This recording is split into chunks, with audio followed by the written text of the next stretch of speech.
तो एपिसोड की शुरुआत में हमें एल्सा और गारफील्ड को लड़ते हुए दिखाया जाता है, जहाँ पे जो एल्सा होती है वो गारफील्ड को अटैक कर देती है, जिससे गारफील्ड अपने दांतों से रोक देता है। उसके बाद जो गारफील्ड होता है वो एल्सा से दूर रहता है और वो पैट्रिका से कहता है कि जो यहाँ से जल्दी चली जाए। पैट्रिका जो होती है वो गारफील्ड की बात मान के यहाँ से जाने लगती है। जाते वक्त वो गारफील्ड को अपने ध्यान रखने के लिए कहती है। वहीं पर गारफील्ड कहता है कि चिंता मत करो, मैं सब कुछ संभालूंगा। ऐसा कहने के बाद गारफील्ड जो होता है वो एल्सा के साथ फाइट करने लगता है, जहाँ पे जो गारफील्ड होता है वो एल्सा के बाल पकड़कर उसके मुंह को दीवार पर पटक देता है। उसके बाद जो गारफील्ड होता है वो एल्सा का मुंह पकड़कर दीवार पे घसटने लगता है, पर जो एल्सा होती है वो गारफील्ड को डिस्ट्रैक्ट करने के लिए उसके कान के ऊपर एक कट मार देती है, और जिससे गारफील्ड जो होता है डिस्ट्रैक्ट भी हो जाता है। पर उसके अगले पल जो एल्सा होती है वो नीचे की जमीन जो होती है वो काट देती है, तो वैसे वो दोनों ही नीचे गिर जाते हैं। पर तभी एल्सा जो होती है वो गारफील्ड की तरफ बढ़ते हुए कहती है कि शायद हमें एक दूसरे को इंट्रोड्यूस करवाना चाहिए। ऐसा कहने के बाद वो आगे कहती है कि मेरा नाम एल्सा है, द बाउंटी हंटर। वही पर गारफील्ड कहता है कि मेरा नाम है गारफील्ड और मेरे बॉस ने कहा था कि मेरी पहली फाइट है तो इससे मुझे मजेदार बनाना होगा। फिर हमें अगले सीन में बैटिस को दिखाया जाता है, जो सुबारू से कह रही थी कि आखिर तुम यहाँ पे क्यों आए हो, जिस पे सुबारू कहता है कि मैं तुम्हें यहाँ पे लेने आया हूँ। जिस पे बैटिस कहती है कि वो उसके साथ नहीं आने वाली है, जिस पे सुबारू कहता है कि हमें यहाँ से जाना ही होगा क्योंकि हमारे एनिमी यहाँ पे आ चुके हैं और उसे तुम्हारी वीकनेस भी पता है। बैटिस कहती है कि अगर उसे मेरी वीकनेस के बारे में पता है इसका मतलब यही होता है कि उन्हें रोजवाल ने भेजा है। ये बात सुन के सुबारू जो होता है हैरान हो जाता है। बैटिस कहती है कि शायद से रोजवाल की गॉस्पेल में मुझे मारने के लिए कहा होगा,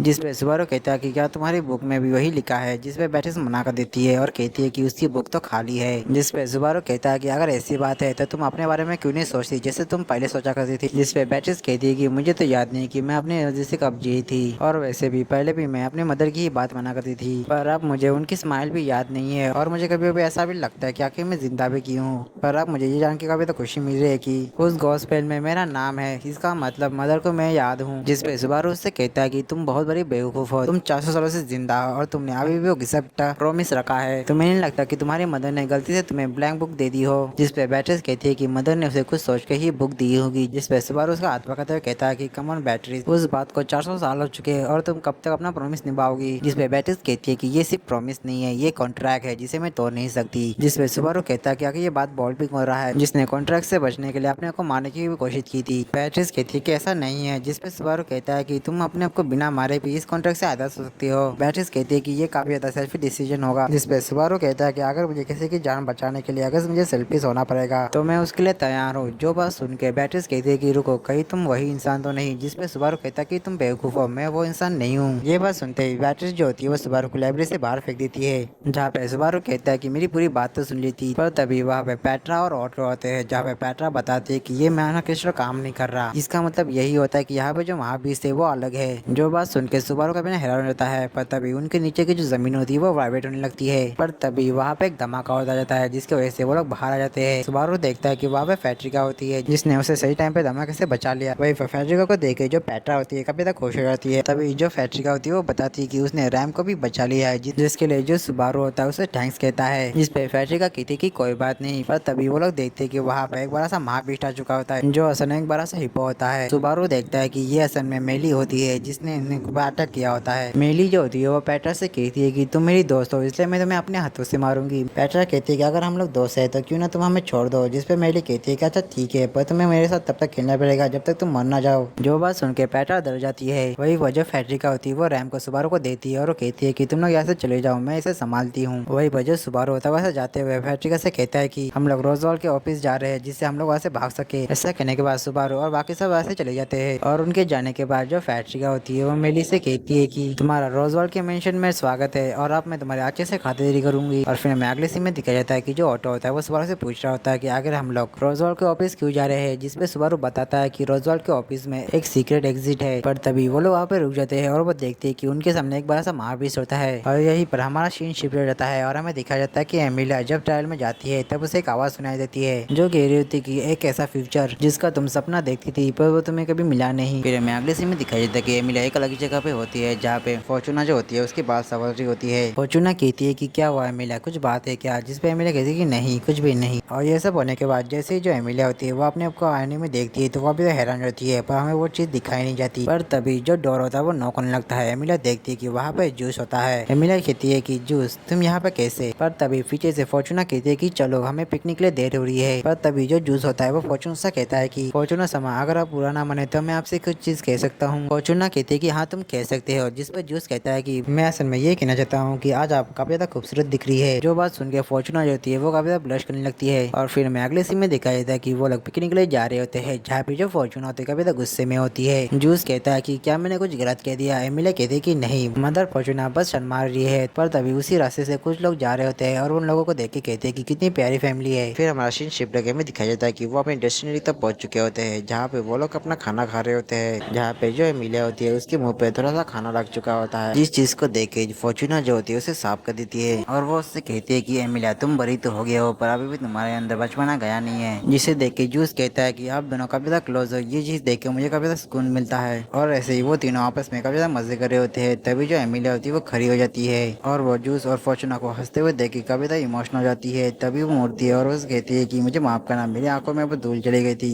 फिर वो पीछे मुड़कर उनसे कहती है कि आप दोनों साथ में काफी ज्यादा प्यारे लगते हैं और मैं आप दोनों को ही पसंद करती हूँ। फिर मैं अगले सीन में दिखाया जाता है कि एमिलिया जो होती है वो एक ऊंची सी जगह पे आ जाती है और वो जूस और फॉर्चूना को साथ में टाइम बिताते हुए देखती है। पर तभी वहाँ पे आर्ची रहता है और वो एमिली से कहता है कि आगे तुम यहाँ पे क्या कर रही हो। पर तभी जो आर्ची होता है वो जूस और फॉर्चूना को देख लेता है और वो कहता है कि अच्छा मैं समझ गया, अब उन दोनों को टाइम दे रही है। वो दोनों साथ में काफी अच्छे लगते हैं। एमिली कहती है कि हाँ तुमने सही कहा, ये मेरा ड्रीम था। जिस पे आर्ची कहता है कि हाँ आपने सही कहा, ये आपका ड्रीम फ्यूचर था जहाँ पर आप तीनों साथ में रहे। और वैसे भी आपने रियलिटी में सब कुछ खो दिया है, तो क्या आप यहाँ पे रहना नहीं चाहती? वैसे भी ये आपका ही डिसीजन है। जिस पे एमिली कहती है कि मुझे माफ करना है अच्छी, पर मेरा ये सपना नहीं है। मेरा सपना ये है कि मैं एक ऐसे पर्सन बनना चाहती हूँ जिसे सब लोग पसंद करे, जैसे कि मेरी मदर फॉर्चूना है। इसके अलावा जूस के जैसे मैं स्ट्रॉन्ग बनना चाहती हूँ, यहाँ तक आर्ची जिसके जैसा मैं हिम्मत वाला बनना चाहती हूँ। और साथ ही मैं पग के जैसे बनना चाहती हूँ जो किसी को भी अकेला नहीं छोड़ता। साथ में रैम जैसा जो अपने प्रीशियस पर्सन के लिए अपने को कुर्बान भी कर सके। उसके बाद ऑटो जिसने हमें फ्रेंडशिप का मतलब समझाया है। फिर गारफील्ड जो दूसरों को बचाने के लिए कुछ भी कर सकता है। और लास्ट सुबारू जो अपने प्यार के लिए जान भी दे सकता है। और यही मेरा फ्यूचर ड्रीम है। पर तभी हमें देखने को मिलता है कि एमिली के पीछे असल में एकरीना होती है और वहीं पर एमिली को पता होता है कि आर्ची के बेस में असल में एकरीना है। तभी एमिली जो होती है वो एकरीना से कहती है कि तुम्हारा शुक्र है एकरीना, मुझे इतना प्यारा सा ड्रीम दिखाने के लिए। पर तभी हमें एकरीना को दिखाया जाता है जो रो रही होती है और वो एमिली से कहती है कि तुम ऐसे कैसे बन गई, तुम सच में काफी बेकार हो। पर तभी हमें देखने को मिलता है कि वहाँ की जो जगह होती है अचानक से गायब होने लगती है और तभी जो एमिलिया होती है उस जगह से कूद जाती है। और जैसे ही वो पानी में गिरने वाली होती है वो अपने मन में कहती है कि मुझे लगता था कि मेरी शक्ल मदर फॉर्चूना जैसी दिखती है, पर मैं गलत थी। फिर हमें अगले सीन में दिखाया जाता है कि जब एमिलिया ट्रायल लेके बाहर आती है तो वहाँ पे सारे विलेजर्स होते हैं, जहाँ पे सारे विलेजर्स एमिलिया को वेलकम करती है। जिसपे एमिलिया उनको शुक्रिया कहती है और उनसे कहती है कि शायद से सुबारू ने आपको बता दिया होगा कि आप जल्दी यहाँ से जा सकते हैं। जिसपे वो विलेजर्स कहते हैं कि सुबारू ने हमें ऐसा कुछ भी नहीं कहा, जो बस सुन के एमिलिया शौक जाती है। तभी विलेज की एल्डर कहती है कि हम यहाँ पे असल में तुम्हें सपोर्ट करने आए हैं और हमें पूरा यकीन है कि तुम ट्रायल जरूर कंप्लीट करोगी। और यहाँ तक सेंचुरी के लोग भी आपको सपोर्ट करने आया है। जो चीज देख के एमिलिया को काफी अच्छा लगता है और वो कहती है कि मैं आप सबकी उम्मीदों पे खरी उतरूंगी और आपको निराश नहीं करूंगी। पर तभी जो एमिलिया होती है वो रुजू से पूछती है कि आखिर रैम कहाँ पे है। जिस पे रुजू बताती है कि रैम असल में काफी ज्यादा इंपॉर्टेंट काम कर रही है और सिर्फ रैम ही है जो उसे कर सकती है। और रैम ने उससे कहा था कि रैम अपनी जिम्मेदारी निभा रही है और एमिलिया अपनी। ये बात सुनने के बाद जो एमिलिया होती है वो फिर से तैयार हो जाती है ट्रायल देने के लिए और वो ट्रायल देने के लिए ग्रेवेट के अंदर चली जाती है, जहाँ पर उसे फिर से एक आवाज आती है और वो कह रही होती है कि अब तुम वो फ्यूचर देखने वाली हो जो तुम्हारी रियलिटी होने वाला है। और यही पर ये वाला एपिसोड खत्म होता है। तो मिलते हैं इसके नेक्स्ट एपिसोड के साथ, तब तक के लिए आप सभी को सायोनारा।